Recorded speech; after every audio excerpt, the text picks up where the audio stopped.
Hola a todos, bienvenidos a una nueva inversión. Hoy nos vamos a adentrar en el mundo del coaching y el liderazgo.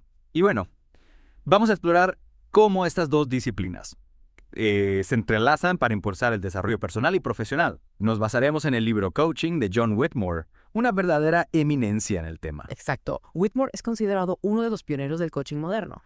Y su libro, bueno, es una guía fundamental para muchísimas empresas alrededor del mundo. De hecho, se le conoce como la Biblia del coaching. ¡Wow! La Biblia del coaching. Mm. Suena bastante importante. Pero antes de sumergirnos en las ideas de Whitmore, me parece fundamental entender de dónde viene todo esto del coaching. ¿No te parece? Tienes toda la razón. Lo interesante es que, aunque hoy en día se aplica en diversos ámbitos, el coaching tiene sus raíces en el deporte. Claro, tiene sentido. Siempre hemos tenido entrenadores en fútbol, tenis, atletismo. Precisamente. Y si bien al principio se enfocaban casi exclusivamente en la técnica, con el tiempo se dieron cuenta de que había algo más en juego. Timothy Galway, otro pionero del coaching, lo llamó el juego interior. El juego interior. Suena profundo. ¿De qué se trata exactamente? Galway observó que en deportes como el tenis, el mayor obstáculo para un jugador no siempre era su oponente, sino sus propias barreras mentales, sus miedos, sus inseguridades, sus dudas. Me identifico totalmente. Muchas veces somos nuestros peores enemigos. Exactamente. Y ahí es donde el coaching comenzó a evolucionar, buscando ir más allá de la simple instrucción técnica para liberar el potencial de las personas. En el libro. Whitmore menciona un ejemplo fascinante, el del entrenador olímpico de remo Mike Sprecklen. ¿Recuerdas esa historia? Claro, Sprecklen había enseñado a sus atletas todo lo que sabía sobre técnica de remo, pero en un momento dado se dio cuenta de que algo faltaba. Sus atletas se habían estancado, no lograban mejorar sus tiempos. Es como si hubieran llegado a un techo, ¿no? Exactamente. Y la clave para romper ese techo no estaba en él como entrenador, sino en las experiencias y sensaciones de sus propios atletas. Tenía que comprender sus miedos, sus bloqueos, para poder guiarlos hacia un nuevo nivel de rendimiento. Es como si el entrenador se convirtiera en un facilitador, un guía que acompaña al atleta en su proceso de autodescubrimiento. Justamente. Y aquí es donde Whitmore introduce una analogía muy poderosa, la de la bellota y el roble. Sí, esa analogía se me quedó grabada. Whitmore plantea que así como la bellota contiene en sí misma todo el potencial para convertirse en un roble majestuoso, cada uno de nosotros lleva dentro la semilla de la grandeza. Es una imagen muy inspiradora, pero también un poco intimidante. Si todos tenemos ese potencial, ¿por qué no lo vemos hecho realidad en nuestras vidas? Esa es la pregunta clave. Y Whitmore nos da una respuesta que a mí personalmente me impactó bastante. Según algunos estudios, solo expresamos alrededor del 40% de nuestro potencial en el trabajo. Solo el 40%. Eso significa que hay un 60% de nuestro potencial que se está desperdiciando. ¿Por qué crees que pasa esto? ¿Cuáles son las barreras que nos impidan alcanzar nuestro máximo potencial? Whitmore identificó una serie de barreras, tanto externas como internas. ¿Podrías darnos algunos ejemplos? Claro. Entre las externas podemos mencionar las estructuras rígidas de algunas empresas, la falta de oportunidades de desarrollo, los estilos de gestión tradicionales. Entiendo. Ya. Es decir, a veces el entorno laboral en sí mismo puede ser un obstáculo para nuestro crecimiento. Exacto. Pero la barrera más común y quizás la más difícil de superar es interna, la falta de confianza en nosotros mismos. Esa inseguridad que nos paraliza, Yeah. que nos hace dudar de nuestras capacidades. Precisamente. Y Whitmore nos invita a reflexionar sobre si ese miedo al fracaso no esconde en realidad un miedo aún más profundo. El miedo a perder el control, a que las personas a nuestro cargo nos superen. Es un punto interesante. A veces nos cuesta reconocer el potencial de otros, porque inconscientemente lo vemos como una amenaza para nuestro propio ego. Así es. Y aquí es donde el coaching juega un papel fundamental, ¿En qué sentido? al ayudar a las personas a alcanzar el éxito. El coaching fortalece su autoestima y su confianza en sí mismas. Se crea un círculo virtuoso, donde el éxito alimenta la confianza, y la confianza impulsa nuevos éxitos. Exactamente. Pero para que esto funcione, es importante que el coach fomente un ambiente seguro, donde las personas se sientan cómodas tomando riesgos, incluso si eso implica superar al propio coach. Me gusta esa idea. El coach no busca ser el centro de atención, sino que celebra los logros de la persona a la que está guiando. Así es. Y para lograrlo, Whitmore destaca dos principios clave del coaching: la conciencia y la responsabilidad personal. Suenan como conceptos importantes. ¿Podrías explicarnos un poco más sobre ellos? Por supuesto. La conciencia se refiere a la capacidad de la persona para reconocer sus propias fortalezas, debilidades, emociones y cómo éstas influyen en su comportamiento. Es como si se viera a sí misma desde fuera, con mayor objetividad. ¿Y la responsabilidad personal qué implica? Implica asumir las consecuencias de las propias acciones, tanto las positivas como las negativas, sin buscar culpables fuera. En lugar de decir, La culpa es del jefe del sistema de la situación. La persona se enfoca en lo que ella misma puede hacer para mejorar las cosas. Exactamente. Y para ilustrar cómo estos principios se pueden aplicar en el día a día. Whitmore comparte un ejemplo breve pero muy ilustrativo, la historia de Sue y su jefe. Ah, sí. Recuerdo ese caso.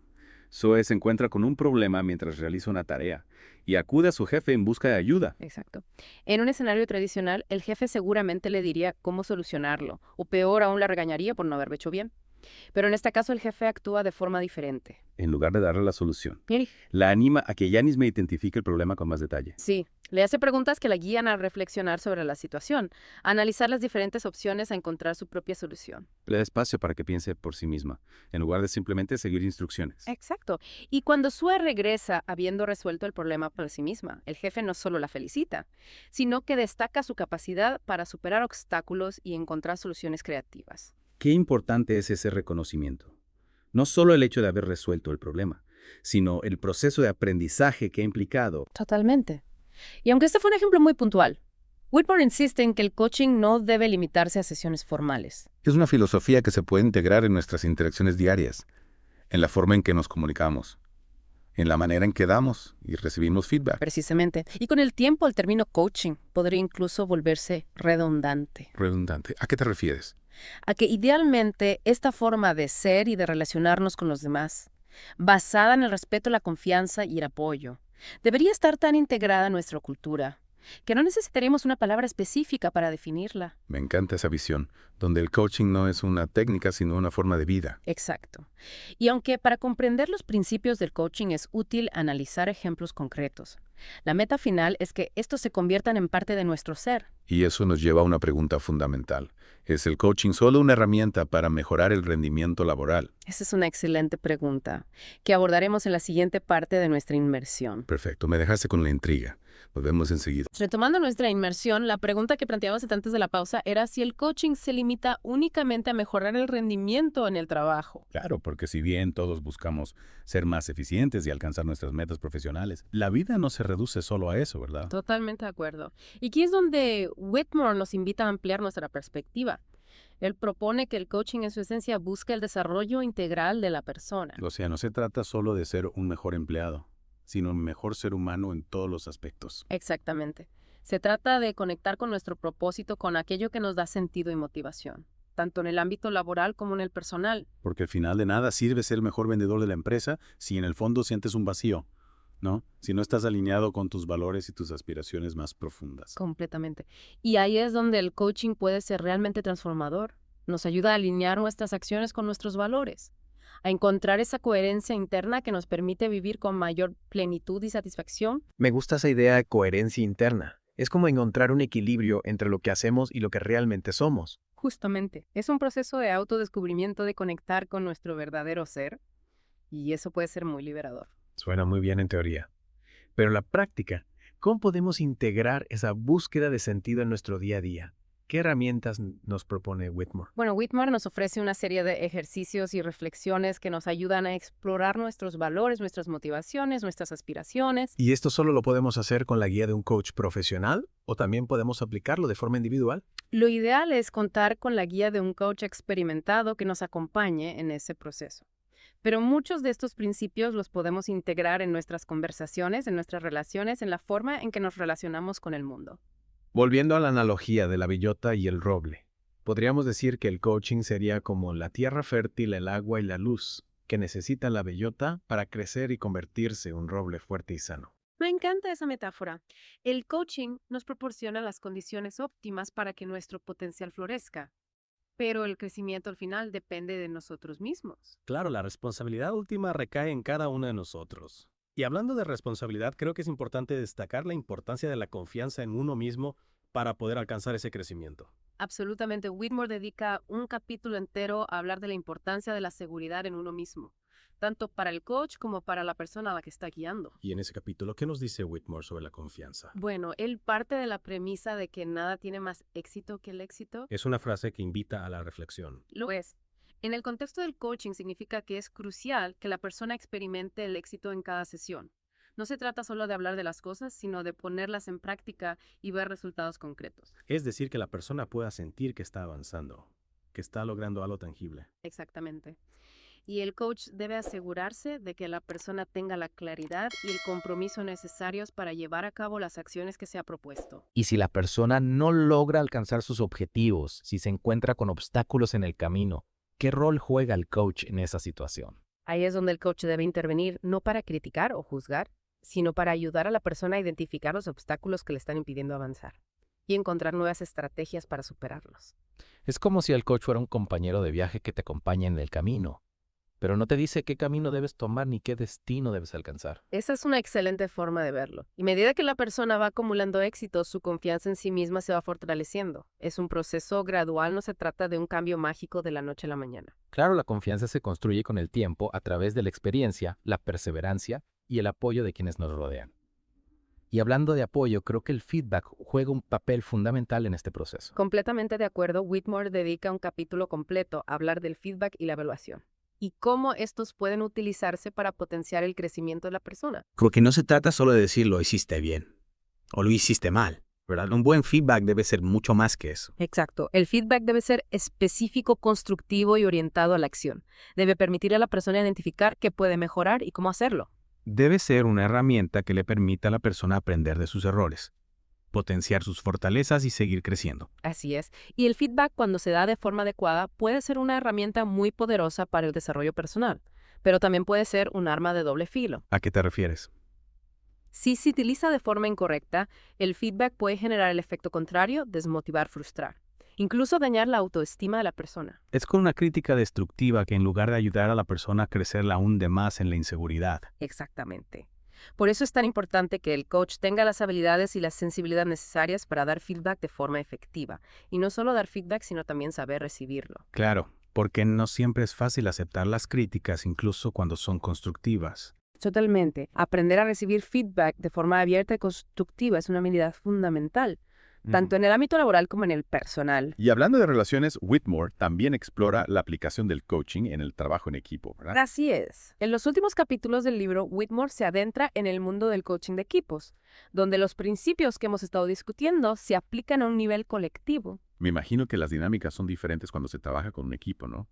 Ya no se trata de una relación individual entre coach y coachee, sino de un grupo de personas que deben colaborar para alcanzar un objetivo común. Claro, el coaching de equipos implica una serie de desafíos adicionales, como la gestión de la diversidad, la construcción de la confianza entre los miembros del equipo, la alineación de objetivos individuales con los objetivos del grupo. Suena complejo, pero también muy interesante. Es como si el coaching a nivel de equipo pudiera multiplicar el potencial de cada uno de sus miembros. Exactamente. Y aunque Whitmore solo nos ofrece una introducción a este tema, nos abre la puerta a un campo de estudio fascinante que vale la pena explorar con mayor profundidad. Antes de pasar a la última parte de nuestra inmersión, me gustaría retomar algo que mencionaste al principio, que el coaching no es solo una técnica, sino una forma de ser. Sí, y esa forma de ser se caracteriza por la escucha activa, la empatía, el respeto, la confianza en el potencial de los demás. Cualidades que en el fondo todos podemos cultivar. Me gusta esa idea, que el coaching no es algo exclusivo de los profesionales, sino una actitud que todos podemos integrar en nuestras vidas. Exacto. Y aunque el libro de Whitmore se centra en el ámbito laboral, estos principios son aplicables a cualquier área de nuestra vida. Y si es así, si el coaching busca liberar el potencial humano en todos los ámbitos, ¿por qué nos enseñan las escuelas? ¿Te imaginas un sistema educativo que fomente la confianza en uno mismo y el desarrollo del potencial desde temprana edad? Esa es una pregunta muy interesante que podríamos abordar en la siguiente parte de nuestra inmersión. Perfecto. Me dejaste con la intriga. Volvemos en un ratito para seguir profundizando en este apasionante tema. Y de vuelta a nuestra inmersión retomamos esa pregunta que nos dejó pensando. ¿Por qué no se enseña coaching en las escuelas? ¿Te imaginas lo revolucionario que sería? Sería un cambio de paradigma total. Imagínate un sistema educativo que en lugar de limitarse a transmitir conocimientos fomente el autoconocimiento, la confianza y la responsabilidad desde temprana edad. Sería fantástico. Niños y jóvenes con herramientas para descubrir su propio potencial, para perseguir sus sueños con seguridad y determinación. Exacto, aunque todavía estamos lejos de esa realidad, lo cierto es que el coaching está ganando terreno en diversos ámbitos más allá del empresarial. Es como si la semilla del coaching plantada por pioneros como Galway y Whitmore estuviera germinando en diferentes terrenos. Precisamente, y eso nos lleva a una de las ideas más inspiradoras del libro de Whitmore, El futuro del coaching. Ah, sí. Recuerdo esa parte, Whitmore habla de un futuro donde el coaching sea tan natural como respirar. Así es. Él imagina un mundo donde el coaching no sea una disciplina aparte, sino que esté integrado en nuestra forma de ser, de relacionarnos con los demás, de educar a nuestros hijos, de construir una sociedad más humana y consciente. Es una visión muy esperanzadora. Sin duda. Y aunque ese futuro aún parezca lejano, cada pequeño paso que damos en esa dirección nos acerca un poco más a él. Cada conversación en la que escuchamos con atención, cada vez que reconocemos el esfuerzo de alguien, cada vez que animamos a alguien a perseguir sus sueños, estamos plantando una semilla de coaching. Exactos. Y esas semillas con el tiempo pueden dar lugar a un cambio profundo en nuestra sociedad. Y hablando de cambio, creo que es importante destacar algo que Whitmore menciona al final del libro. El coaching no es una panacea, no es la solución mágica a todos los problemas. Cierto. El coaching no pretende ser una receta infalible, sino una herramienta que nos ayuda a crecer, a evolucionar, a conectar con nuestro verdadero potencial. Es como un mapa que nos guía en nuestro viaje, pero no nos dice qué camino debemos tomar ni qué destino debemos alcanzar. Exactamente. El coaching nos empodera para que seamos nosotros mismos quienes tomemos las riendas de nuestro propio destino. Y eso me lleva a una última reflexión inspirada en la lectura del libro de Whitmore. Si el coaching consiste en liberar el potencial humano, ¿no implica esto también una responsabilidad ética? Es una pregunta fundamental. Si tenemos la capacidad de influir en el desarrollo de otras personas, debemos hacerlo con conciencia, con respeto, con integridad. No podemos utilizar el coaching para manipular, controlar o imponer nuestra visión del mundo. Totalmente de acuerdo. El coaching en su esencia busca el bien común, el crecimiento individual y colectivo, la construcción de una sociedad más justa y equitativa. Y creo que con esa reflexión podemos dar por concluida nuestra inmersión en el mundo del coaching. Ha sido un viaje fascinante lleno de ideas inspiradoras y herramientas prácticas que podemos aplicar en nuestro día a día. Para quienes quieran profundizar en este tema, les recomendamos leer el libro completo de John Whitmore, Coaching, el método para mejorar el rendimiento de las personas. Es una lectura que nos invita a reflexionar sobre nuestra propia forma de ser, de liderar, de relacionarnos con el mundo. Y sobre todo nos recuerda que todos llevamos dentro la semilla del potencial esperando la oportunidad para florecer. Así que la pregunta que les dejamos es, ¿qué pequeño cambio pueden hacer hoy para cultivar esa semilla en ustedes mismos y en quienes los rodean? Hasta nuestra próxima inmersión les deseamos un camino lleno de aprendizajes, crecimiento y por supuesto mucho coaching.